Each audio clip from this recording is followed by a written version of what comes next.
combattenti di terra, buongiorno Anna Maria Fiorino, mare, pubblico ministero al Tribunale dei Minori di Milano. e come dire, donna, l'ultima di una serie di magistrati, dovremmo dire anche donne, che fanno saltare le versioni ufficiali. Crederle o non crederle? Ovviamente questo è oggi sul tavolo il tema della politica. Ma riandiamo un attimo a quel che è successo. Nella notte tra il 27 e il 28 maggio la polizia ferma una minorenne accusata di furto, la porta in questura a Milano, è una minorenne straniera senza documenti, si chiama Ruby, scopriremo che il suo nome è un altro. Nel corso della identificazione in questura arriva la telefonata del Premier che ne chiede la liberazione e la liberazione effettivamente avviene nelle prime ore del mattino del 28. Quella notte lei è il magistrato di turno al Tribunale dei Minori. Su di lei cade la responsabilità se rilasciare o meno e a chi questa minorenne o mandarla in una casa di comunità.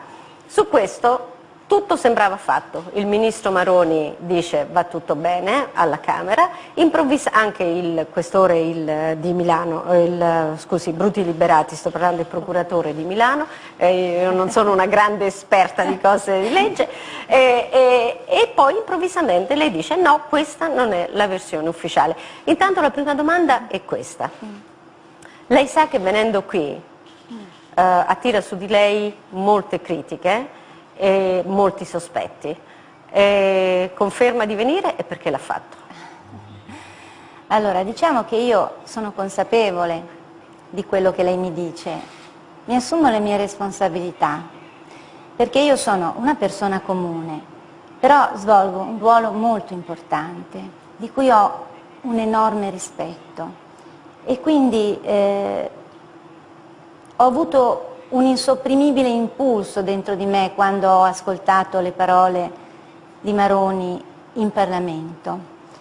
Sono parole che non corrispondono alla mia diretta esperienza dei fatti. Sì. In altre parole, io ero lì, sia pure solo al telefono, e quello che ho vissuto non è conforme a questa presentazione che il ministro Maroni ne ha dato. Va bene, si assume le sue responsabilità, sì. Ripete che non è conforme la versione, la sua di testimone, protagonista, quella del ministro, sta aprendo un caso politico enorme. Intanto facciamo un passo indietro per i nostri ascoltatori per capire che cosa successe quella notte, perché non tutti sono ossessionati come noi dalla cronaca, e lo facciamo prendendo in prestito una ricostruzione che ha fatto Anno Zero. Vedrete un attore che fa il poliziotto e una magistrata che dovrebbe essere Ilda Bocassini. Tutto quello che sentite, cari ascoltatori, è la recita dell'autentico interrogatorio del poliziotto che racconta com'è andata quella notte.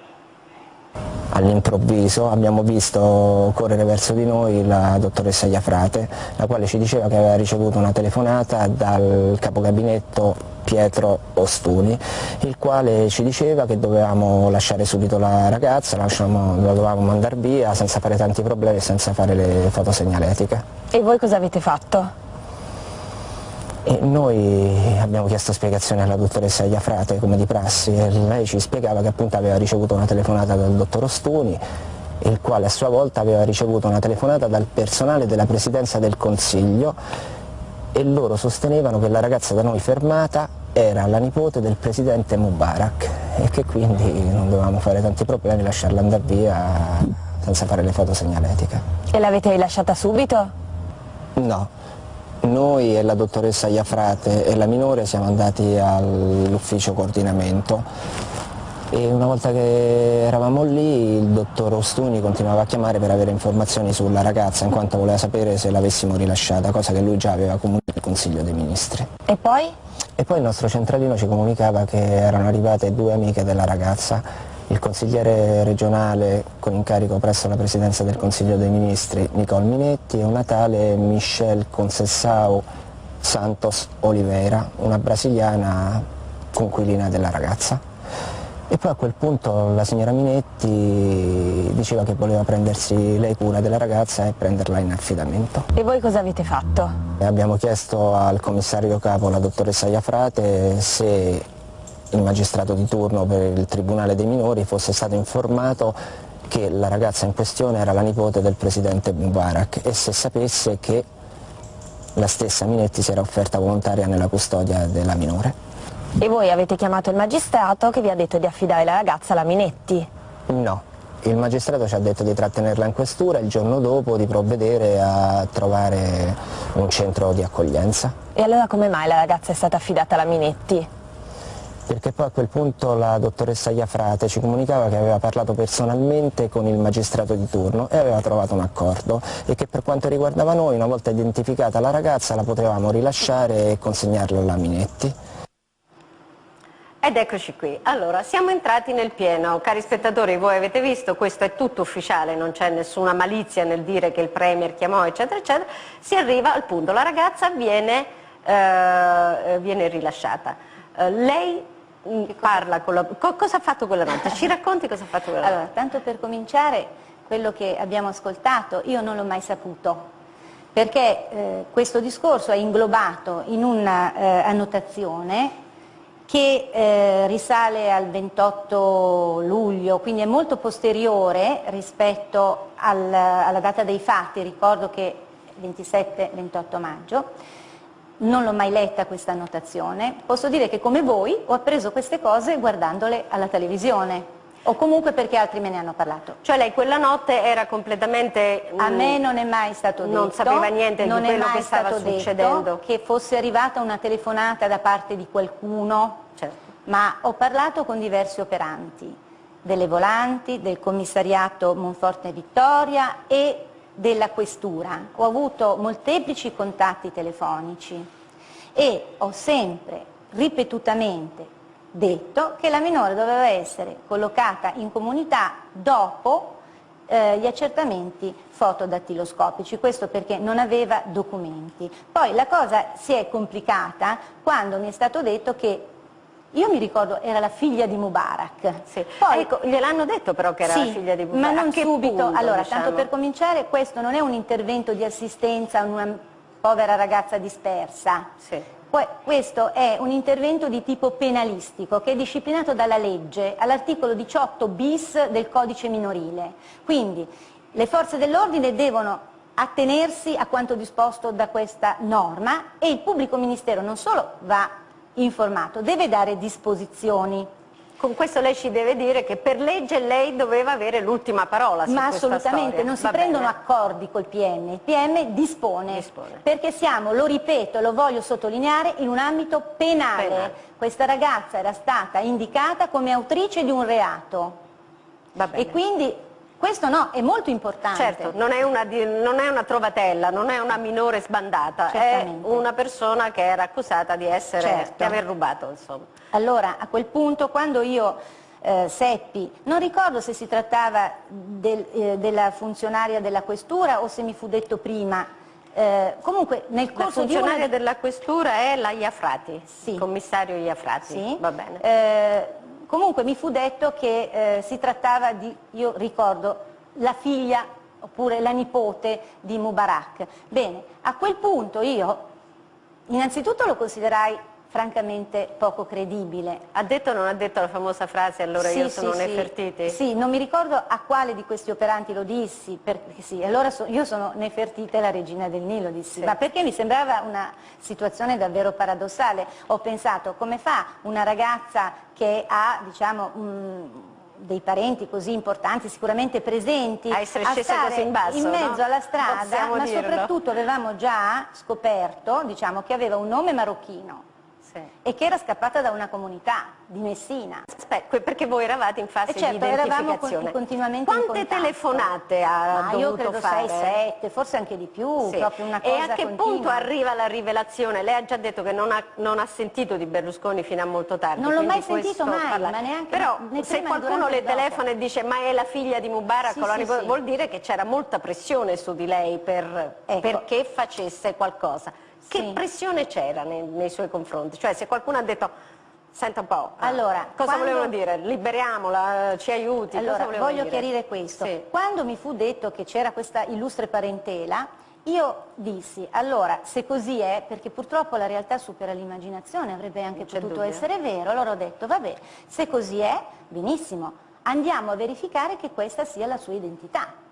Se abbiamo la certezza che si tratta di questa persona, se c'è questa persona in questura che si è presentata per averla in affidamento e questa persona dimostra di essere comunque in contatto con chi ha la potestà sulla ragazza stessa, se tutto è chiaro io non ho obiezioni, ma finché sono stata veramente assertiva, diciamo, lei vede questo tono che sto usando in questo momento, è il tono che ho usato durante le telefonate. Era notte? Era a casa sua o era in ufficio? A casa mia, perché dunque noi siamo di turno per una settimana e durante questo turno di reperibilità abbiamo questo telefono. Questo accade a tutti. Ma insomma, voglio dire, medici, devo sottolinearlo, giorno e notte e in continuazione, perché le occasioni di intervento del PM minorile sono molto più ampie di quello del PM ordinario. Noi ci occupiamo anche della tutela, della protezione dei soggetti deboli, non solo degli aspetti penali, ma sottolineo, questo era un aspetto penale. Va bene, allora a un certo punto la cosa si fa concitata, lei dice la figlia di Mubarak, lì avrà capito che c'era una certa attenzione però intorno a questo caso, no? Certamente, quando poi ho parlato con questa funzionaria della questura, che sarebbe la Iafrati, l'ho appreso dopo, o meglio, l'ho appreso dopo. Una lei me l'ha detto subito, donna, no, lei me l'ha detto subito al telefono, però io assolutamente, sa, quando gli operanti, il suo nome, voglio dire, l'ho saputo dopo, nel senso che poi ho ricostruito che si trattasse di questa persona. Ecco, era una donna, di questo mi ricordo benissimo, aveva questo tono molto come se dovesse comunque svolgere un certo comportamento, fosse tenuta allo svolgimento di quell'atto, per cui era molto rigida, era veramente rigida e io quindi un po' mi sono indispettita. Quindi vorrei dire che abbiamo avuto una sorta di diverbio, chiamiamolo così, perché lei continuava a dire che c'era questa persona e dovevo affidare la minore a questa persona e io continuavo a farle quel ragionamento che l'ho esposto prima. Quindi mi dica più o meno l'ora, a che ora le arriva la telefonata, la prima telefonata? La prima verso le 9:30 più o meno. E verso le 20, e quando comincia a dire, comincia questo scambio, questo diverbio con... No, solo con questa l'ho avuto. Con la Iafrati a che ora è più o meno? 11:30, mezzanotte. Quindi c'è ancora la notte, poi continua per altre 2 ore e mezza. Sì, però non è che poi ho avuto altre notizie, il grosso è stato prima, possiamo dire. E allora? Ecco, e quindi a questo punto io ho spiegato di nuovo quali erano diciamo, le mie disposizioni. Che erano, lo ripeto, ma dunque, lo premetto, non sono disposizioni che così io mi sono incaponita a dare, sono le disposizioni che avrebbe dato qualunque pubblico ministero nelle mie condizioni, nel mio ruolo in quel momento. Cioè, ripetiamolo di nuovo? Lo ripeto nuovamente, fotosegnalamento anzi, e inserimento in una comunità protetta. Mi fu detto da questa persona che non c'erano posti in comunità e io dissi va bene, se non ci sono posti, questo l'ho ripetuto anche ad altri operanti, trattenetela pure in questura fino a domani mattina. E poi domani mattina vi mettete in contatto col servizio di pronto intervento e sicuramente il posto c'è. Poi io, sempre a posteriori, ho fatto una ricerca presso lo schedario. C'erano 7 posti presso la ZAP. Questo è uscito. Allora, quando è l'ultima volta che lei sente tutti? Queste sono le sue ultime disposizioni, l'ultima volta? Guardi, io l'ultima volta, io sicuramente intorno a mezzanotte o anche subito dopo, però questi sono i E cosa le dicono? Va bene, dottoressa, facciamo come lei dice. No, non mi dicono più niente. Non le dicono più niente? No. Quindi lei chiude la notte senza sapere se la ragazza è stata data in affidamento o meno alla... No, io non ho più saputo niente. Non ha più saputo niente, quindi a questa ricostruzione ufficiale comincia a fare acqua da tutte le parti, perché il poliziotto che abbiamo sentito prima dice il magistrato ci dice di tenerla lì e di mandarla in comunità oppure di trattenerla e fin qua lei è d'accordo. Poi parlano con la dottoressa Iafrati e la dottoressa Iafrati dice no, il magistrato l'ho sentito io e ha detto di rilasciarlo. Questo è il punto in cui queste sono le prime ore del mattino, l'ultime della notte, si intreccia la tensione lì dentro. La Iafrati la accusa naturalmente di aver sbagliato e è pronta al confronto. Lei come si difende su questo? Assolutamente. Allora, io ho commesso, perché poi naturalmente mi sono interrogata sul mio comportamento di quella notte, credo di aver commesso un errore quella notte, che è stato questo.